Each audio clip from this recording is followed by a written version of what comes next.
Hey guys, do we have a property for you?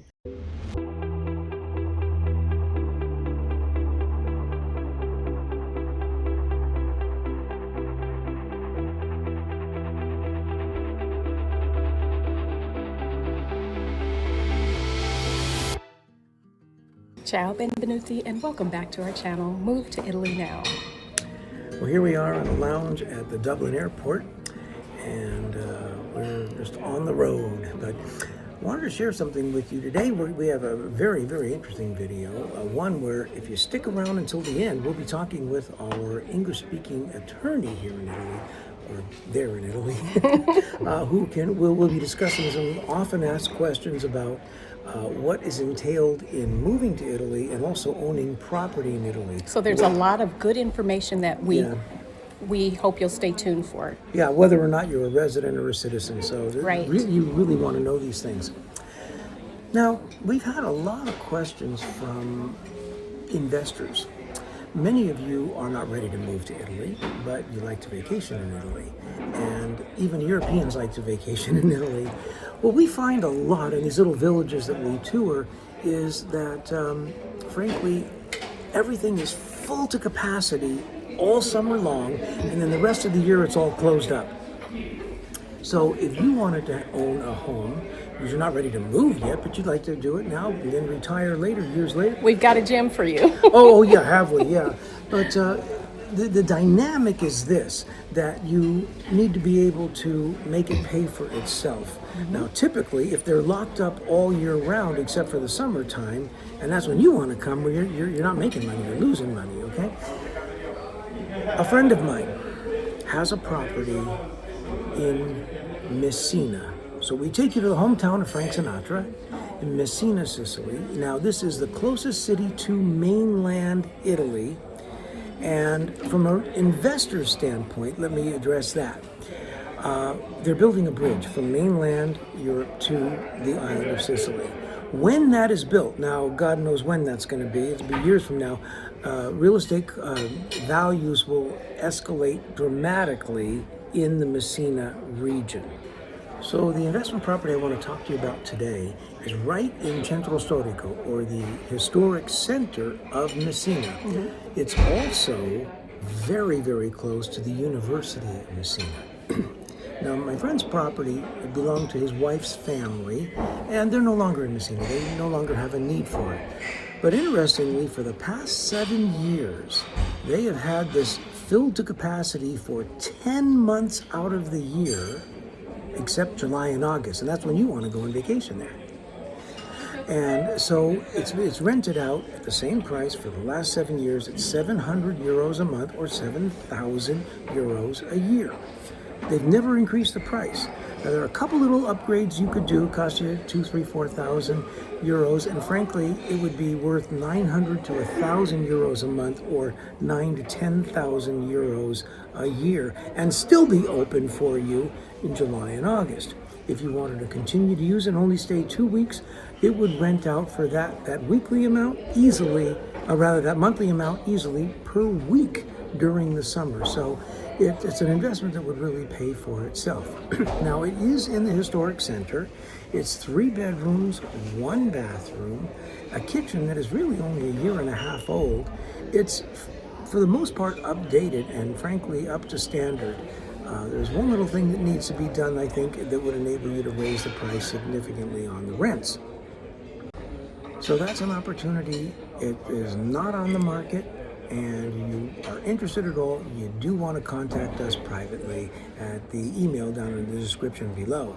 Meantime, stick around till the end, because we'll be talking with a real estate attorney about the legal ramifications of moving and buying in Italy. We'll see you at the end of the video. Take care. Ciao. Ciao.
By the way, I'd like to introduce Sven and Lorena from Germany. We just met them, and they're literally hiking the whole island of Sicily.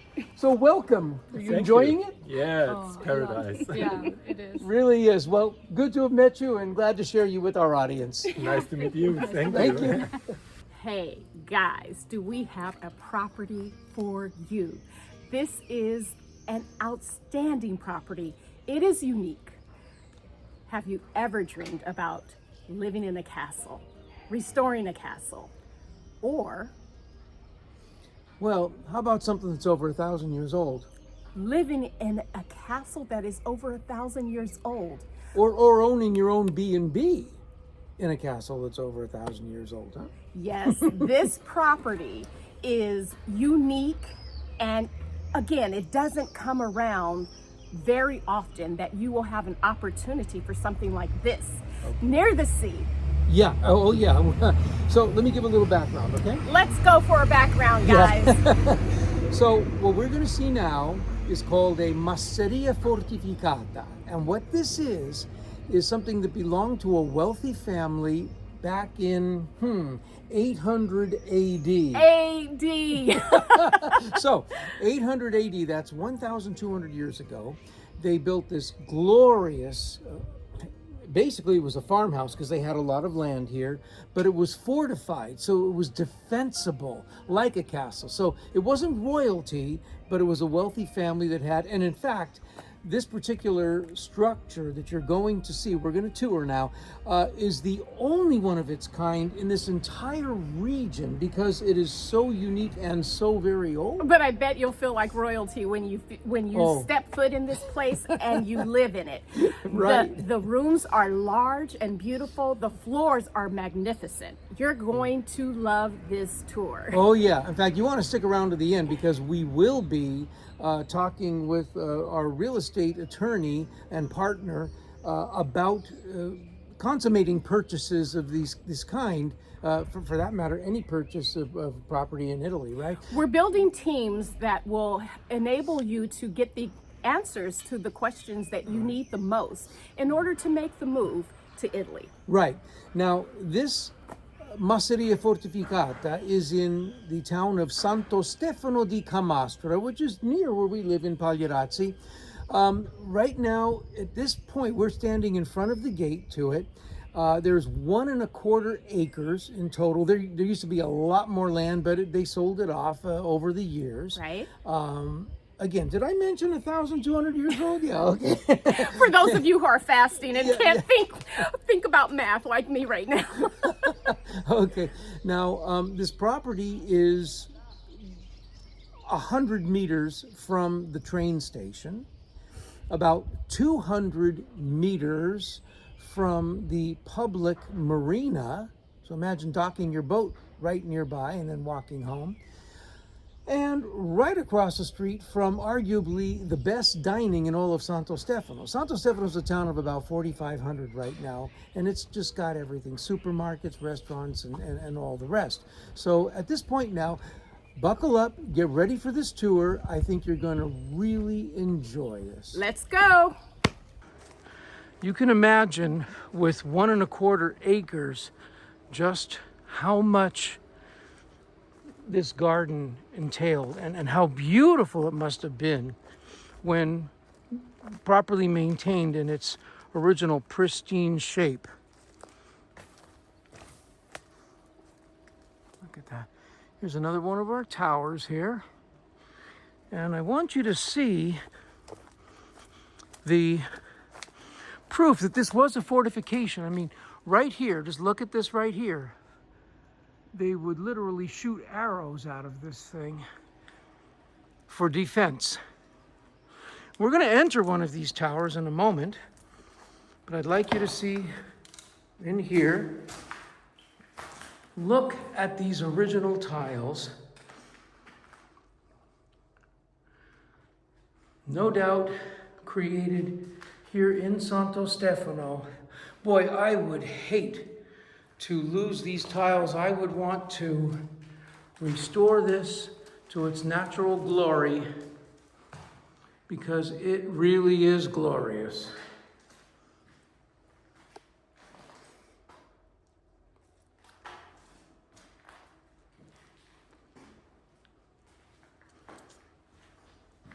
Look at the size of these thick walls. And we'll come to that in a moment, but for now, I'd like to take you upstairs where you're going to see, we'll have more light. This was a part of the garden. I can see stone walls inside of all of this briar here. This is actually the main entry. We're going to come right through here now. Look at that floor. And again, I'm assured that this is the original floor here.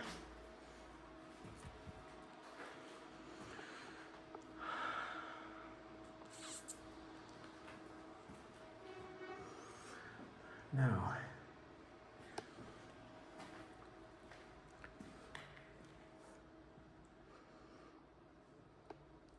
original floor,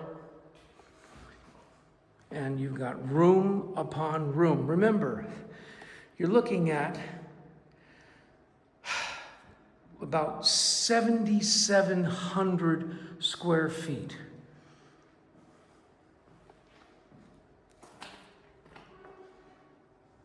Now, I want to take you to see something exciting here. We're going to enter one of the towers. Here you go. This is one of those fortified towers. Remember, I showed you where they would shoot arrows. This is what it was like if you were defending your home. You'd shoot the arrows through there. This was used at some point as a kitchen. See this big, thick slab of Carrara marble? And then here's a little basin or lavabo.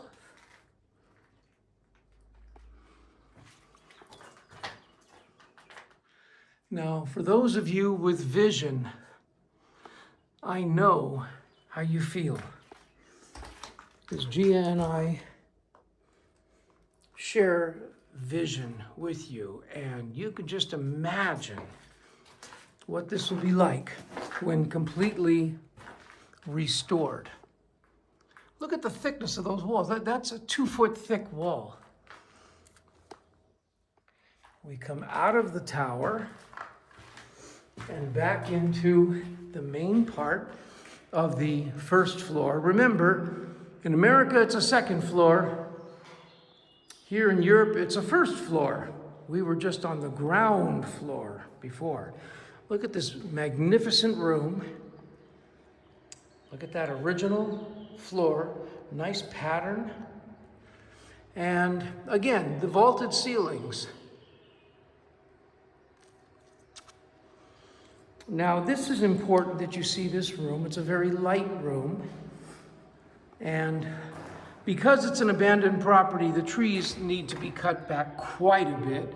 There is the sea back there, but it's difficult to see right now because of the obstructions and the dirty glass. Here's one little bathroom.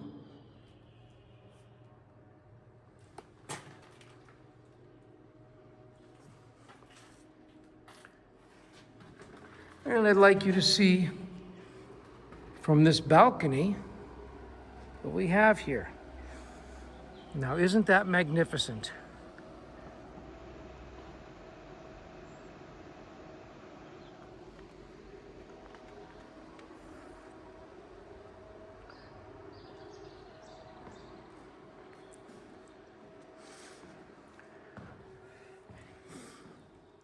So,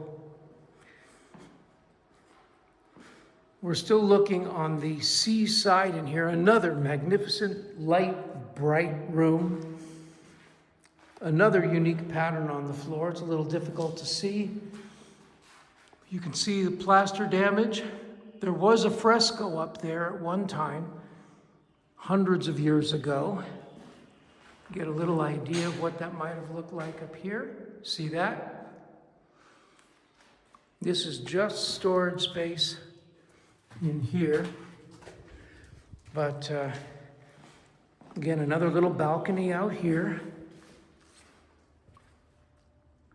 Now again, if you're thinking of a project where you might convert it into a B&B, this would be a very, very high-end B&B. You'd be paying a lot of money to stay here one night. Now, you can't see the floor too well, but yeah, take a look at that. Isn't that beautiful? But something even more beautiful is this.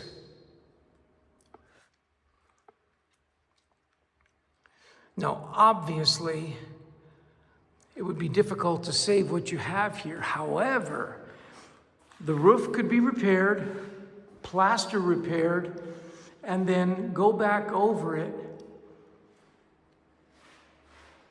restoring it. Now, why have these lasted so long? This is called a fresco.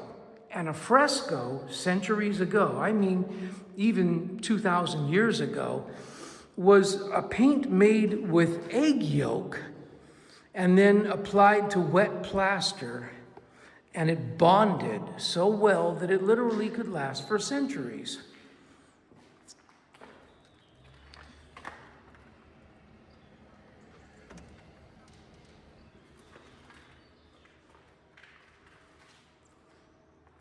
Isn't that beautiful?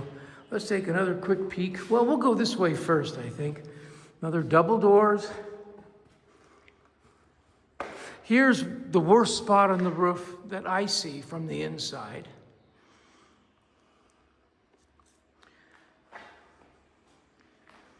And again, another pattern on the floor. The floors are actually in very good shape, and even if there was a little repair work to do, I would not change them out. I would leave them in their original glory. But as you can see,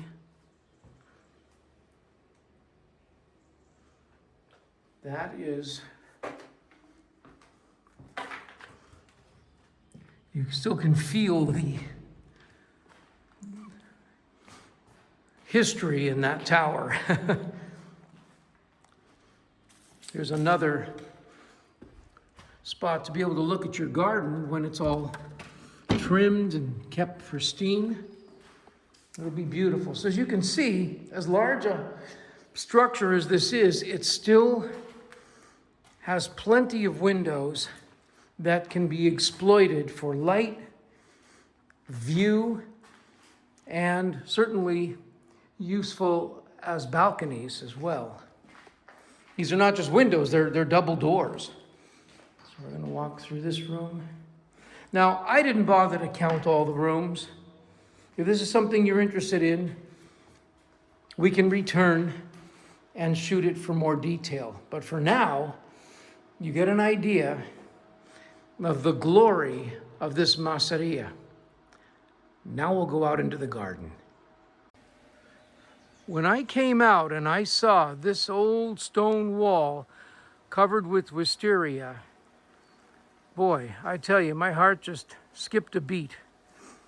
This inside here is somewhat of a cistern pulling water from the mountainside. And this beautiful archway had been cut off by a brick wall sometime in the past, not too long, but maybe even in the last 100 years or so. That's coming out. But I want you to see this. They did some kind of pattern in the plaster here. And I can't honestly speak to it because I don't know about the history there, but this must have been incredible. Look at the floor here, the garden floor.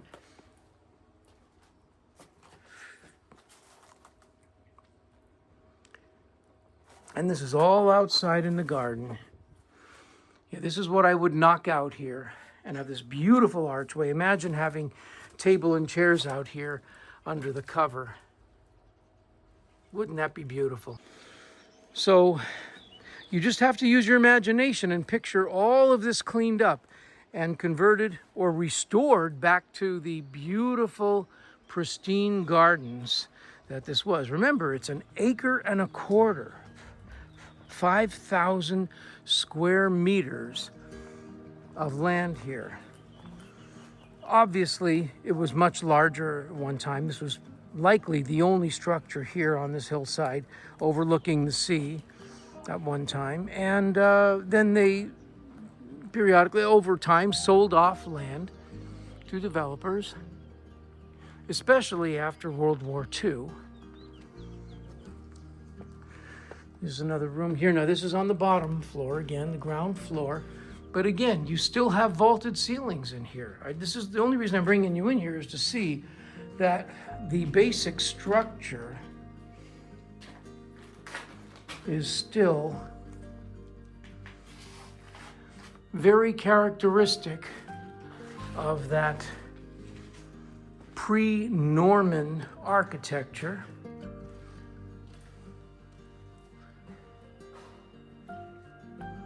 And you can see that there's still a lot that could be done with this. Despite the fact that it's a huge project and there's much to do, the potential is absolutely incredible. Now let's go look at the little stone houses, the two that are on the property. So here we're going to go ahead and enter one of the little casette, the two little stone houses on the property. And this is one room that is cordoned off, and you'll see what I mean in a moment.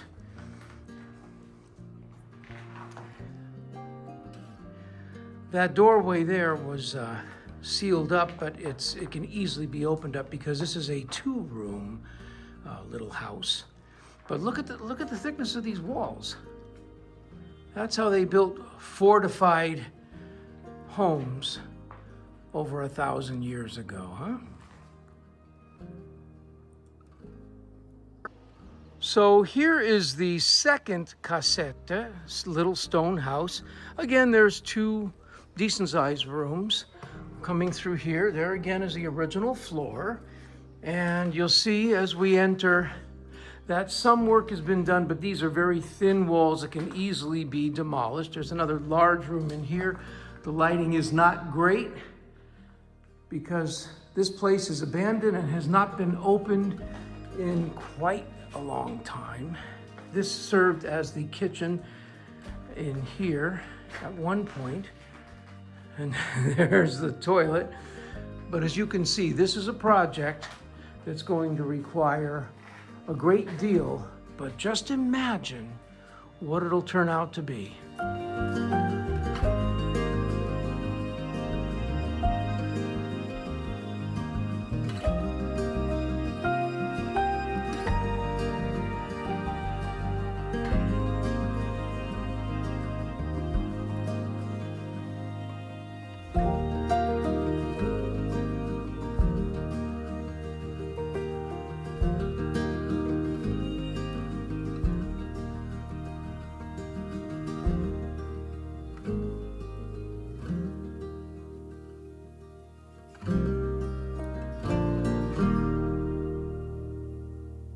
So as you recall, 5 years ago, we discovered our property online.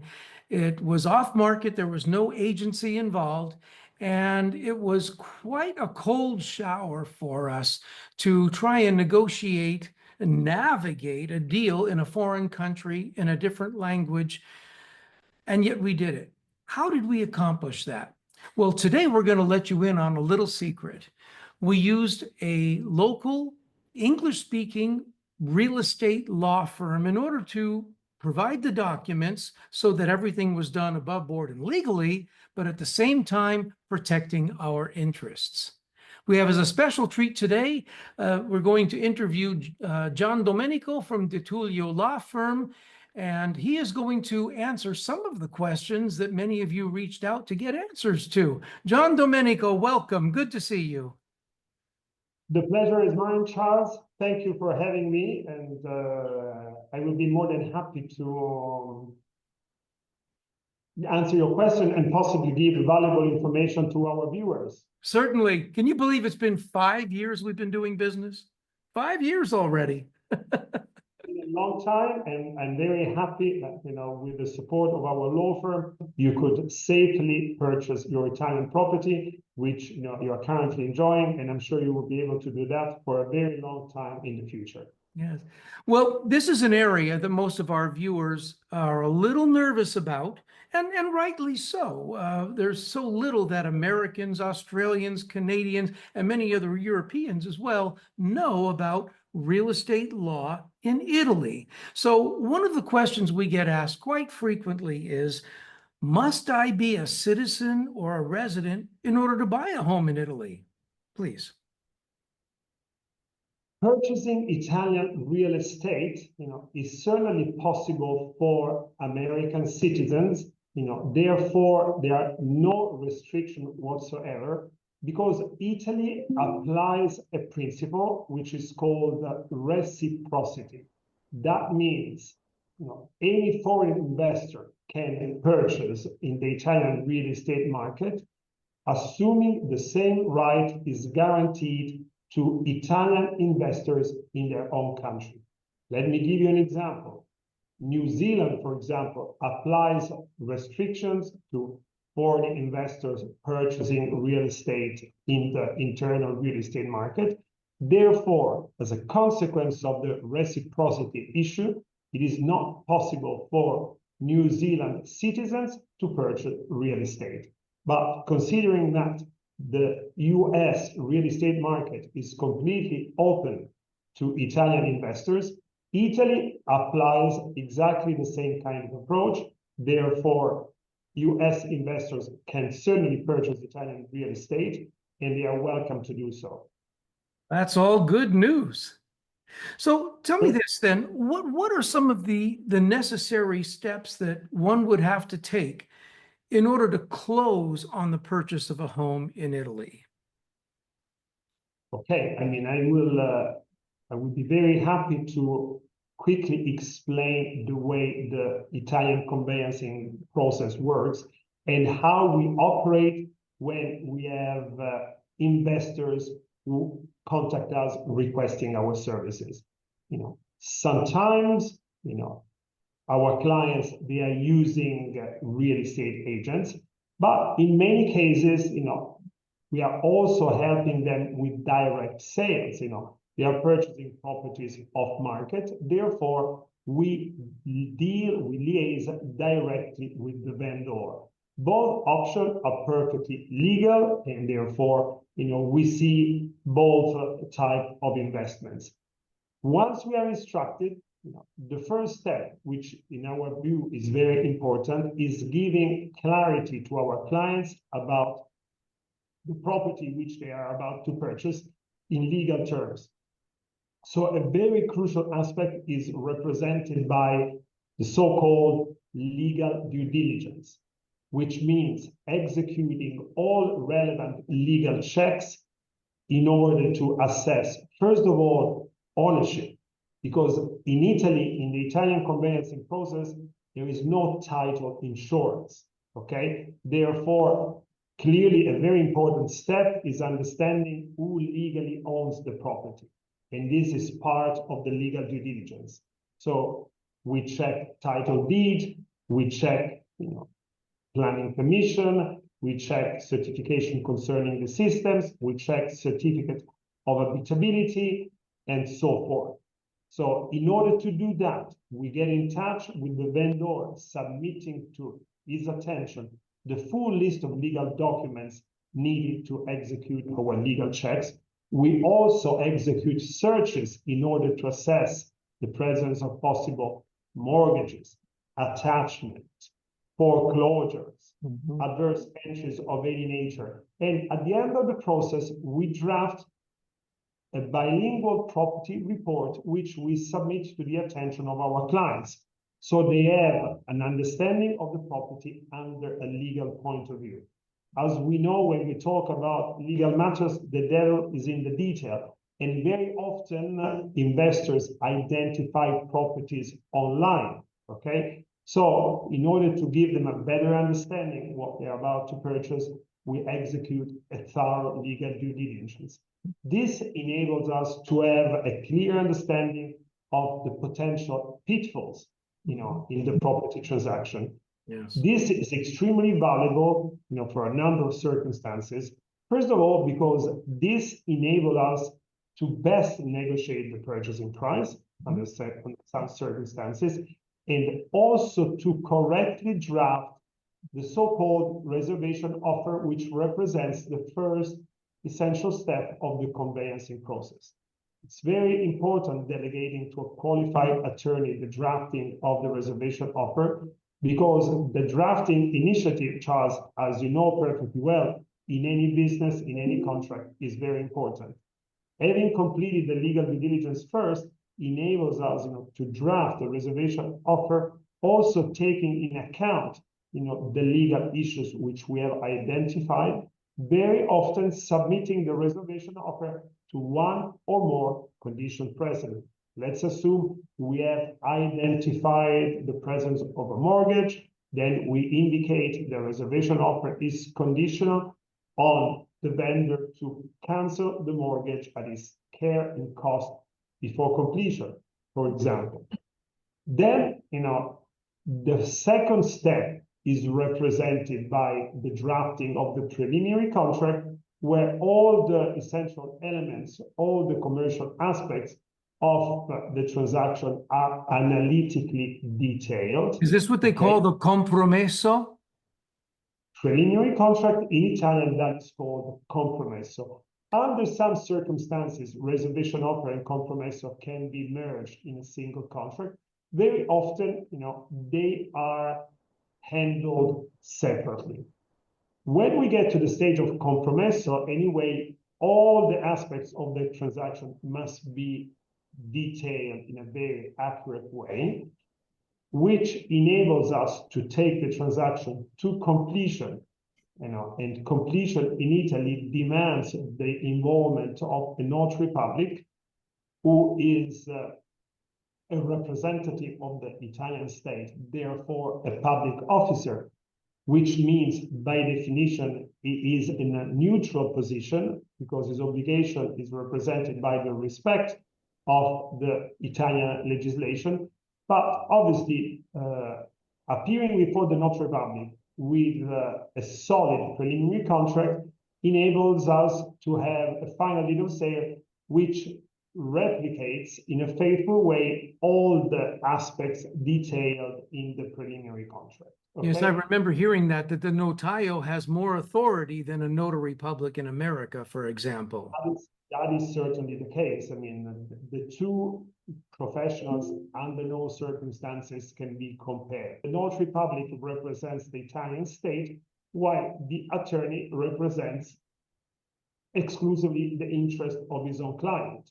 Okay, and in the Italian conveyancing process is the only party who is fully and exclusively committed, to represent the interest of his client. Another aspect which is important to underline is the language issue. Any foreign investor who is purchasing Italian real estate, not being fluent in Italian language, will see all relevant contracts drafted bilingually. That said, in case of conflict between the two language versions, the Italian and the English one, the Italian version will prevail. Therefore, relying on qualified legal representation is very important, not only for legal contents and legal matters, but also for language issues, because we want to ensure that there are no discrepancies between the Italian and the English version of any contract, because as you can understand, this would be very misleading. So not only we offer our legal services, but also the translation services, which are also extremely important not to mislead investors. Very, very interesting. In fact, you may recall 5 years ago when we purchased Villa Pagliarazzi, it was zoned agricultural. So you advised us that we were under obligation to send out letters of first right of refusal to all the farmers in the area and then wait 60 days. You recall that? And that's something I knew nothing about. I think they do, because when you are purchasing real estate, having land, according to the Italian legal system, you need to notify the preliminary contract to all your neighbors who are qualified as farmers, even though they may be retired, who are entitled to preemption right, the right of first refusal. Therefore, the law provides for formal notification, and they are entitled, the neighbors are entitled to 30 days to eventually decide to make use of the right of first refusal, or neglect this opportunity. In such circumstances, obviously you can complete the transaction, which clearly was your case. Yeah. Yeah. Well, you can see from my nearly 40 years of experience that even I knew nothing about this, and I most definitely needed to list the services of a qualified real estate attorney in order to acquire our own home. One more question for you, John Domenico. What about sales tax? Can you please briefly explain the rules, the sales tax involved in the purchase of real estate in Italy? Okay, I mean, this is a very large topic, but I will try. In most circumstances, when a foreign investor is purchasing real estate from a private individual, there are two types of taxation which he may be facing. If his intention is moving his residency in the municipality where the property is located, he will be entitled to claim tax benefits for first home buyer under the obligation to move residency in Italy within 18 months since the purchase.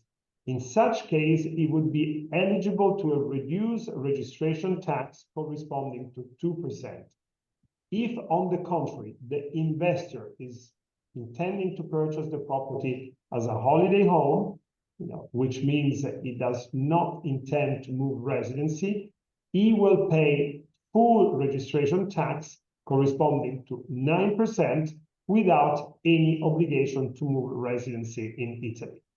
Yeah. So these are the two essential, cases in terms of conveyancing tax. All of these things are quite essential when one must know prior to obligating themselves to a purchase in Italy. Once again, folks, you see the value of having good advice, good counsel when making a decision like this. A purchase in a foreign country is a big decision, but why not do it right? And so that's why we recommend working with a qualified law firm that specializes in this. And my own relationship with John Domenico goes back 5 years. I highly recommend him. So now, as we move on, we're going to be doing progressive interviews once a month where we will cover more questions. So as questions arise, let us know, and then that will be the fodder for our next video where we do an interview. Thank you so much, John Domenico. We appreciate your advice, and it's really comforting to be able to work with a professional like yourself and your firm. Charles, the pleasure is entirely mine. I will be more than happy to meet you again and advise your viewers, concerning other aspects of the Italian conveyancing process whenever you believe is convenient. Once again, thank you. So guys, did you enjoy that interview with John Domenico? If you are really seriously thinking about pulling the trigger, you likely have so many more questions for our attorney, John Domenico of Di Tullio Law Firm. So please go ahead and send us the questions in the comments, and we will add those questions to another video. We may not get all of the questions in the first video, in the first interview, excuse me, but we will add those questions over time. Yeah. So how about that Masseria fortificata? I tell you what, if I had saw that before I chose Pagliarazzi, there's a good chance I would have chosen this because of all of the opportunities that it presents. I got to listen to that for the next few months. Well, I chose Pagliarazzi, so likely no. It's too late. Too late for us, but not for you. But not for you. So we will be receiving any of your emails directly with regards to this property and the other one that we mentioned earlier in the video. And you know, in the last month, we've already helped 4 families to find homes here. This thing is exploding. We didn't expect it to go like this, but it is, and it's only going to get bigger. As a matter of fact, I should mention the towns we're going to be doing here in the future. We are going to cover this entire region. So from Pagliarazzi, where we are, we'll be going out a half hour both east and west all along this beautiful green north coast of Sicily. So we will be covering towns from Acquadolci, Caronia, Canetto, Santo Stefano di Camastra, Mistretta, Reitano, Motta da Fermo, Petineo, Tusa, Polina, Finale, and more. So get ready. Again, remember, if you are seriously shopping, send us an email privately. The email is in the description. And we're so glad to have had you join us today in our tour. We think you'll likely enjoy this tour.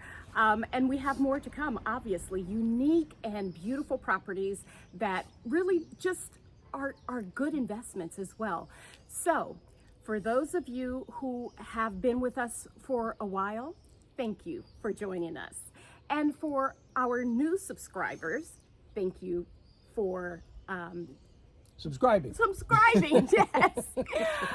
So with that said, whoever has not, if you enjoy these videos, please do comment, like, and subscribe so that you can get more of these magnificent tours as you either dream of or think about moving to Italy now. Thank you in advance. Ciao. Ciao for now.